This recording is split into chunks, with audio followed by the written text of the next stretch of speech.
হরে কৃষ্ণ। আজ 22শে ফাল্গুন 6ই মার্চ বুধবার বিজয়া একাদশী। আজ এই একাদশীর দিন আমি শ্রীমদ্ ভাগবতম পাঠ করছি।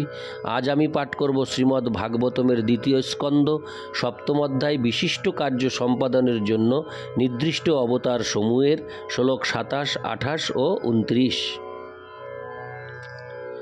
नारायण हे नारायण भवभयहरणं नारायण। श्लोक 27। तोकेन जीवहरणं यदुलुकिकायाशोत्रैमासिकस्य च पदाशकोटोपवृत्त যদৃঙ্গতান্তরগতেন দিবিস্পৃশোর্বা উন্মূলনং তিত্তরোধার্জুনয়োর্ন ভাব্যম। অনুবাদ: শ্রীকৃষ্ণ যে পরমেশ্বর ভগবান সে সম্বন্ধে কোনো সন্দেহ নেই।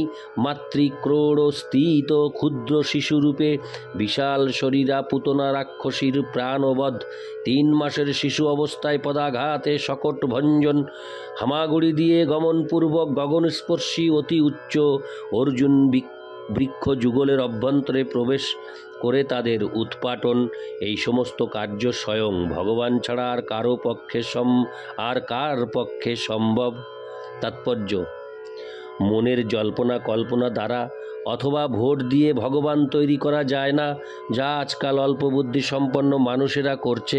ভগবান চিরকালই ভগবান এবং জীব সর্বাবস্থাতেই ভগবানের বিভিন্ন অংশ। ভগবান এক এবং অদ্বিতীয়, কিন্তু জীব অসংখ্য।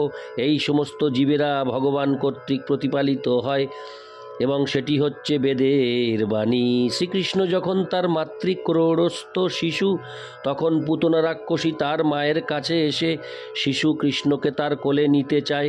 পুতনা এসেছিল এক অপূর্ব সুন্দরী রমণীর রূপ ধারণ করে, তাই মা যশোদা তার কোলে শিশুটিকে দিতে কোনো রকম ইতস্তত করেননি। পুতনা এসেছিল তার স্তনে বিষ মাখিয়ে শিশুটিকে হত্যা করতে, কিন্তু ভগবানকে সে যখন তার স্তন দান করে, তখন ভগবান তার স্তন পান করার মাধ্যমে তার প্রাণবায়ু শুষে নেন এবং প্রচণ্ড আর্তনাদ করে সেই রাক্ষসীর দেহটি তখন ভূপতিত হয়। কথিত হয় যে তার দেহটি ছিল 3 ক্রোশ দীর্ঘ। শ্রীকৃষ্ণ যদিও 3 ক্রোশ থেকেও দীর্ঘ রূপে নিজেকে বিস্তার করতে সক্ষম ছিলেন, তথাপি পুতনা রাক্ষসীকে বধ করার জন্য তাকে তার মতো দীর্ঘ দেহ ধারণ করতে হয়নি। বামন অবতারে তিনি এক ক্ষুদ্র ব্রাহ্মণ রূপে আবির্ভূত হয়েছিলেন, কিন্তু বলি মহারাজের প্রদত্ত ভূমি অধিকার করার জন্য তিনি তার 1 পদ লক্ষ লক্ষ মাইল বিস্তার করে ব্রহ্মাণ্ডের উপরিভাগে পদক্ষেপ করেছিলেন। হরে কৃষ্ণ। হরে কৃষ্ণ। তাই শ্রীকৃষ্ণের পক্ষে তার দেহের গঠন বিস্তার করার মতো একটি অলৌকিক কার্য সম্পাদন করা মোটেই অসম্ভব ছিল না, কিন্তু তার মাতৃপ্রেমের জন্য তিনি তা করেননি। যশোদা যদি পুতনার কোলে তার পুত্রটিকে 3 ক্রোশ বিস্তৃত হতে দেখতেন, তাহলে তার বাৎসল্য প্রেম আহত হতো। কেননা তাহলে যশোদা দেবী জানতে পারতেন যে তার তথাকথিত পুত্র কৃষ্ণ হচ্ছেন স্বয়ং ভগবান। কৃষ্ণকে ভগবান রূপে জানতে পারলে যশোদা মায়ের কৃষ্ণের প্রতি স্বাভাবিক বাৎসল্য প্রেম বিনষ্ট হয়ে যেত, কিন্তু শ্রীকৃষ্ণ তার মাতৃক্রোড়ে শিশু অবস্থায় অথবা সমস্ত ব্রহ্মাণ্ডের আচ্ছাদনকারী বামনদেব রূপে সর্ব অবস্থাতেই ভগবান। তাকে কঠোর তপস্যা করে ভগবান হতে হয় না, যদিও কিছু মানুষ সেইভাবে ভগবান হতে চায়। কঠোর তপস্যা করে কখনো ভগবান হওয়া যায় না বা ভগবানের সমকক্ষ হওয়া যায় না। তবে ভগবানের দিব্য গুণাবলী বহুলাংশে অর্জন করা যায়। জীব বহুল পরিমাণে দিব্য গুণাবলী অর্জন করতে পারে, কিন্তু সে কখনো ভগবান হতে পারে না। অথচ শ্রীকৃষ্ণ কোনো রকম তপস্যা না করেই তার মাতৃক্রোড়ে শিশুরূপেই হন, অথবা পরিণত বয়সে অথবা তার বৃদ্ধির যে কোনো স্তরে সর্বাবস্থাতেই ভগবান। তার বয়স যখন মাত্র 3 মাস, তখন তিনি শকটাসুরকে বধ করেছিলেন, যে যশোদা মায়ের গৃহে একটি শকটের মধ্যে লুকিয়েছিল। আর তিনি যখন শিশু অবস্থায় হামাগুড়ি দিয়ে ঘুরে বেড়াতেন, সেই সময় একদিন তার মাকে গৃহকার্য সম্পাদনে বিরক্ত করার ফলে তার মা তাকে একটি উদুখলে বেঁধে রেখেছিলেন, কিন্তু সেই দুরন্ত শিশুটি হামাগুড়ি দিতে দিতে সেই উদুকলটিকে টানতে টানতে যশোদা মায়ের অঙ্গনে দুটি অতি উচ্চ অর্জুন বৃক্ষের মাঝখানে নিয়ে যান এবং সেই উদুখলটি গাছ দুটির মাঝখানে যখন আটকে যায় তখন তার টানে প্রচণ্ড শব্দ করে সেই গাছ দুটি ভূপাতিত হয়।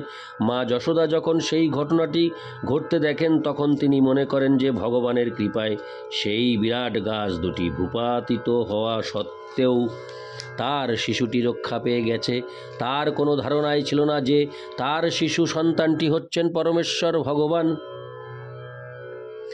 এবং তার অঙ্গনে হামাগুড়ি দিয়ে সে এই দুর্ঘটনাটি ঘটিয়েছে। এমনই হচ্ছে ভক্তের সঙ্গে ভগবানের প্রেমের বিনিময়। মা যশোদা ভগবানকে তার পুত্র রূপে চেয়েছিলেন এবং ভগবান ঠিক একটি শিশুর মতো তার ক্রোড়ে লীলাবিলাস করেছিলেন, কিন্তু যখনই প্রয়োজন হয়েছিল তখনই তিনি সর্বশক্তিমান ভগবানের ভূমিকা অবলম্বন করেছিলেন। এই প্রকার লীলার মাধুর্য হচ্ছে যে ভগবান সকলেরই বাসনা পূর্ণ করেছিলেন। সেই বিশাল অর্জুন বৃক্ষ দুটি উৎপাটনের উদ্দেশ্য ছিল নারদ মুনি কর্তৃক অভিশপ্ত কুবেরের দুই পুত্রকে উদ্ধার করা এবং সেই সঙ্গে মা যশোদার অঙ্গনে একটি হামাগুড়িরত শিশুর মতো খেলা করা। তার অঙ্গনে ভগবানের এই প্রকার কার্যকলাপ দর্শন করে মা যশোদা দিব্য আনন্দ আস্বাদন করেছিলেন। ভগবান সর্ব অবস্থাতেই সমগ্র ব্রহ্মাণ্ডের অধীশ্বর এবং তিনি তার ইচ্ছা অনুসারে বিরাট রূপে অথবা ক্ষুদ্র রূপে লীলা বিলাস করতে পারেন। ইতি শ্লোক 27, শ্লোক 28। যদ্বৈব্রজে ব্রজপশূন বিষতয়োপীতানো পালাংস্তজীবয়োদনুগ্রহ দৃষ্টিবৃষ্টা তচ্ছুদ্দ এ হতি বিষ বীর্য বিলোলজ্জিহম উচ্চাটয়িষ্য দূরগং বিহরণ রোদ্দীনম।